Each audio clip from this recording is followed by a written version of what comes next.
never heard of 3 animals being poached and 2 surviving the initial phase anyway. And when I saw him, I just thought, wow, he must be in such agony.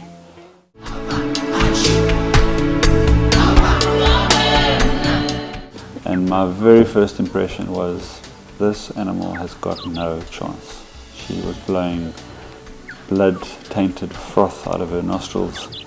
You could see that by the way she was breathing, she was in severe distress. You could see by the huge pile of blood that had stained the grass and the ground near her head that she'd lost an enormous amount of blood.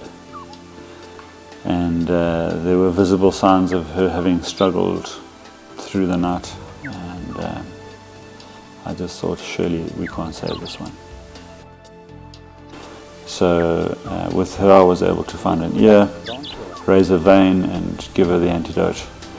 And then while we were waiting for the antidote to work, I drew up some anti-inflammatory and we started to administer that.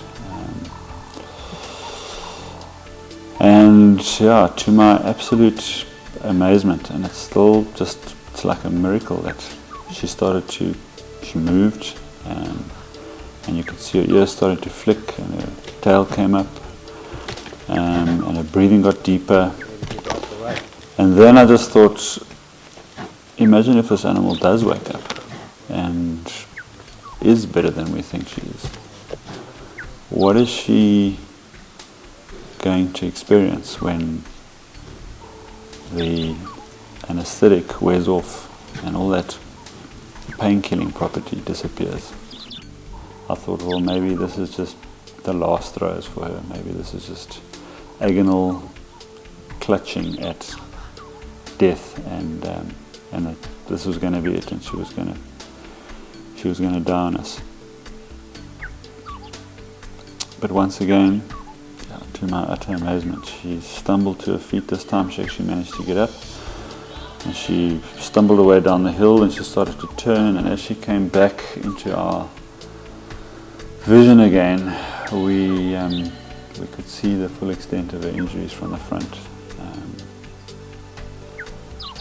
And the amazement of her waking up, and then suddenly the reminder that now we've actually got something that is alive, is conscious of all she's going through.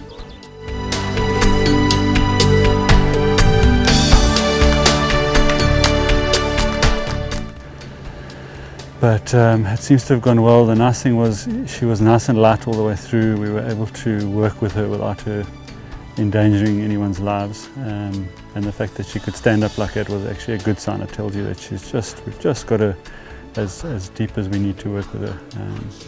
So even though it's quite a long anesthetic, I don't anticipate any problems. Her blood colour was good all the way through, her heart rate was stable, her breathing was nice and calm.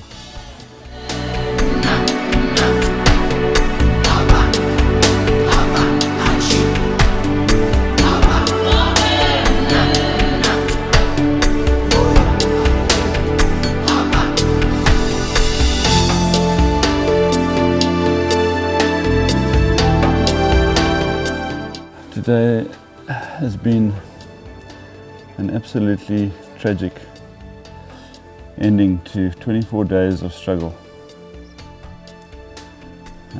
The whole of the Kariega team are completely floored by this. That such a brave fight should end so tragically. And I know we're all in shock. It's very difficult to comprehend what's happened to our boy THEMBA, but he's been a magnificent soldier. He's really fought his way through so much. And I feel very humbled to have been part of his life for a short while. I'm just so sorry that we couldn't do enough for him. And that we couldn't see him through this. There have been so many people that have done so much to give him the best chance we could.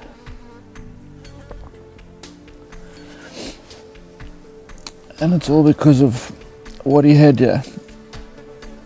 I just can't get my head around it.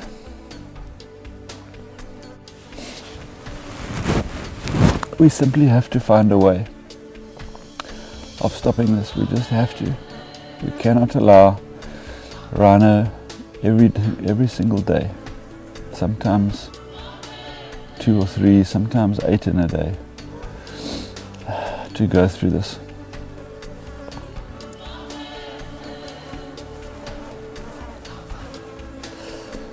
I feel so broken.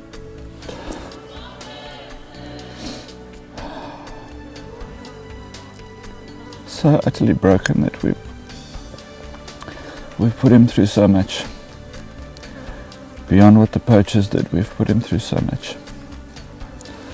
And we haven't succeeded. We haven't been able to give him that life that he deserves.